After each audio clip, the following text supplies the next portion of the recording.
This is Jeff Altman, Big Game Hunter. Welcome to Job Search Radio. Are you looking for a new job or interested in leveling up? Job Search Radio is your go-to resource for insider tips on job hunting and growing your career. Here's your host, Jeff Altman. Episode 250 of Job Search Radio. I'm Jeff Altman, the Big Game Hunter.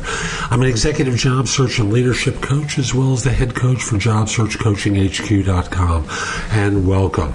And welcome particularly to those of you born on February 29th. I know that isn't what today is, but this is when many of you do celebrate a birthday. So happy birthday to you, and happy birthday in particular to my friends Jim and David. Now, today's show is about how you handle rejection. How, after interviewing with an organization, you can use rejection effectively to serve your candidacy, perhaps even with the same organization. Hope you find the show helpful and you give it 5 stars on iTunes and Stitcher.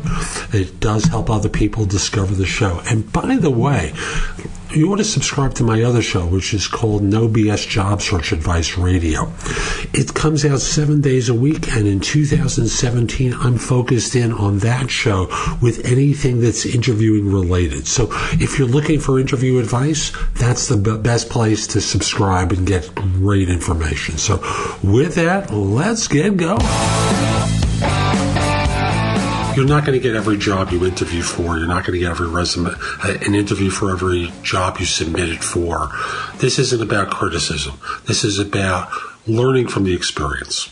Now, I want to focus in on the situations where you've interviewed and been rejected. Now, I think it's important to start off by acknowledging any feelings you have. You know, are you mad? Are you feeling sad? Give yourself a little bit of time. I'm not talking about weeks. I'm talking about an hour. Where if you're angry, beat up something in your home or apartment. I don't mean a person, by the way. I do mean, you can take a tennis racket and hit a pillow. If you're sad, it's okay to cry. And then what you do is you move on to the next thing, which is, how did they analyze you? How did they evaluate and assess you? What were they looking for in the course of the evaluation?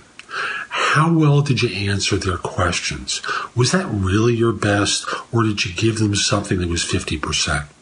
Now, most people, when they start doing the self-critique, I did a great job. Maybe you didn't. Give yourself a little bit of time.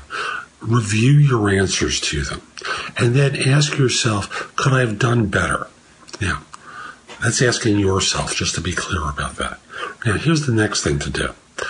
Within a short period of time of having the rejection communicated to you, send an email, text if that's available, message to the person who you interviewed with, and say, could I get a few minutes of your time? I just want to get your feedback for improvement. And particularly in the case of final interviews where it's you and 1 or 2 other people that you've been competing with, this is a great approach.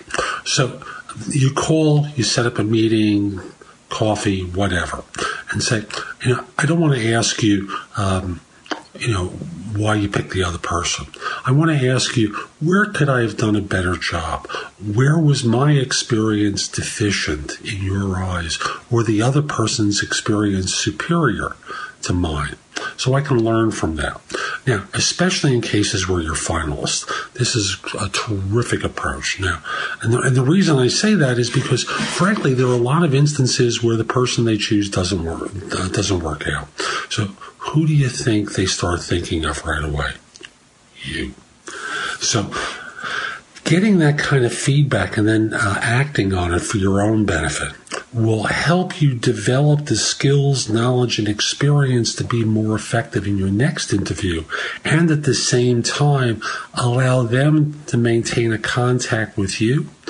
Think of you should something happen, should a new role open up. As a matter of fact, you can say to them, at the end of the conversation, as you're shaking hands goodbye or finishing the phone call, say, I really was so impressed with you and with your organization. If something else opens up, please let me know. I'd love to hear about it. And This isn't about begging. Did you hear my tone of voice? Did it sound like I was begging? No. You don't want to sound like a beggar at that point. You just want to simply say, if something else opens up, I was really impressed with you and your organization. Please let me know about it. And often they'll come back to you with something else. So this is an approach. This really will be helpful to you. It may result in a job with that firm, but more likely you can take that feedback, use it constructively, and apply it to the next interview. So that's today's show. I hope you found it helpful. And if you did, I want to encourage you to take me up on my free 7-day trial at JobSearchCoachingHQ.com. That's my site with curated information that you can watch, listen to, or read to help you find work more quickly. And want to remind you, subscribe to Job Search Radio in iTunes or Stitcher. It helps other people discover the show. You'll get podcasts delivered to you Monday through Friday, very early in the morning. They're bite-sized morsels designed to help you find work. Hope to have you back soon. Have a great day. Take care. If you would like to have Jeff give you advice about your job search, you'll love JobSearchCoachingHQ.com. This site has all of Jeff's books and guides to job hunting available free.